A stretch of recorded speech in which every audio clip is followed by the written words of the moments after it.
Comment savoir si on est surdoué ou haut potentiel? Je suis Pauline Barbagiovanni et dans la vie je suis coach.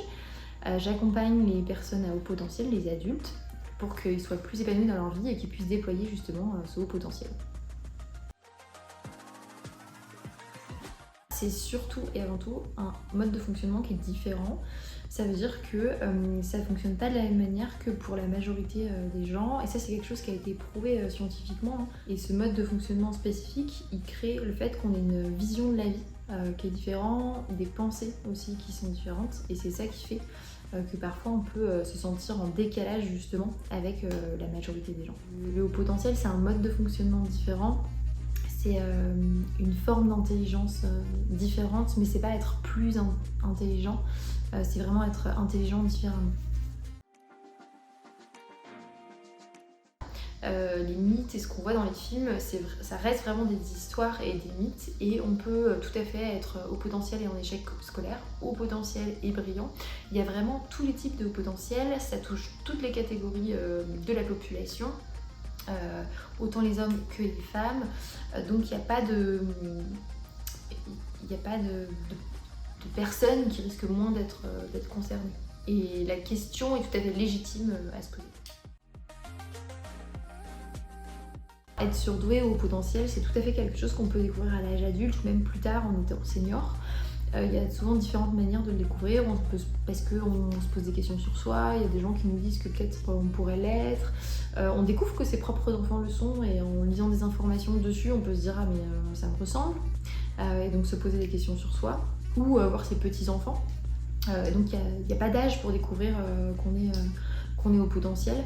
Et il n'y a pas non plus de honte à avoir ou de culpabilité à se dire mais pourquoi je ne l'ai pas découvert avant ou pourquoi personne ne l'a vu.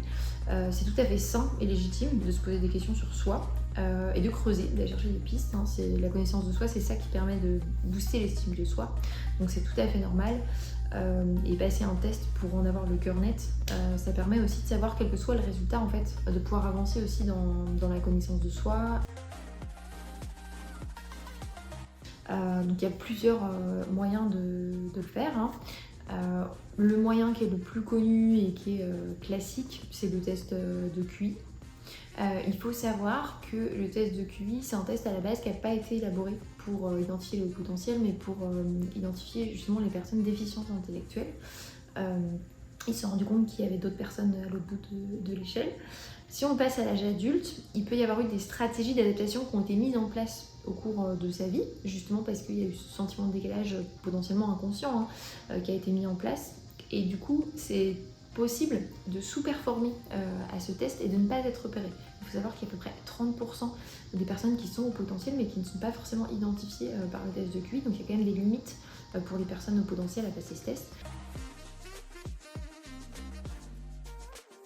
Il existe une autre méthode, le test de Douance. C'est un test qui a été spécifiquement élaboré pour identifier le haut potentiel. C'est un test qui a été élaboré et mis à jour plusieurs fois par des spécialistes du haut potentiel. C'est un test qui est reconnu dans les pays d'Amérique du Sud et dans les pays anglo-saxons. C'est pas un test de performance, c'est vraiment basé sur la vision du monde qu'on peut avoir, etc. Du coup, c'est pas pour les enfants, c'est uniquement pour les adultes. Et c'est un test qui va permettre de déterminer si on est au potentiel ou pas par rapport à son mode de fonctionnement, quel type de potentiel, plutôt laminaire ou complexe, s'il y a la présence également d'une autre sensibilité ou pas, qu'elle soit sensorielle ou émotionnelle, si ce haut potentiel est plus ou moins déployé, à quel niveau, et quelles sont les pistes de travail pour ensuite pouvoir le déployer si on souhaite travailler sur ça.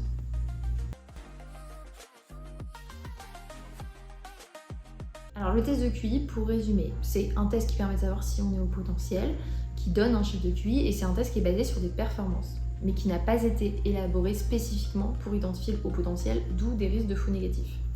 Le test de Douance, c'est un test qui a été élaboré spécifiquement pour identifier le haut potentiel et qui permet d'identifier le haut potentiel, à quel niveau ce haut potentiel est déployé et qui donne des pistes de travail pour la suite. Un des avantages du test de Douance, c'est que je donne le résultat tout de suite après la passation du test, qui évite de tergiverser pendant des jours, voire des semaines parfois, alors que c'est pas le cas du test de QI. Souvent il faut attendre plusieurs jours voire plusieurs semaines pour avoir le résultat du test. Lors de la passation du test de douance, je fais un résumé oral, un compte rendu à la fin pour expliquer un petit peu ce qui est apparu lors du test.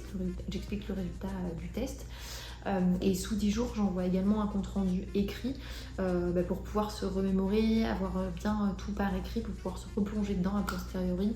Parce que des fois, sous le coup de l'émotion du résultat, on peut oublier ou zapper une partie. Donc l'idée, c'est de pouvoir se raccrocher à ça et puis se replonger dedans si besoin par la suite. Alors quel que soit le résultat, ça donne des pistes pour avancer. Il y a des gens qui restent dans le doute pendant des mois, des années des fois.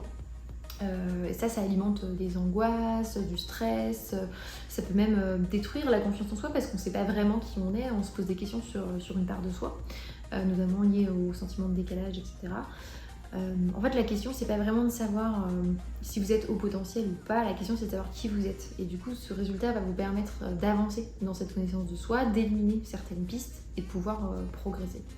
Du coup, si vous vous posez la question de savoir si vous êtes au potentiel ou pas, je serais ravie de vous aider et de vous faire passer le test de douance si vous le souhaitez.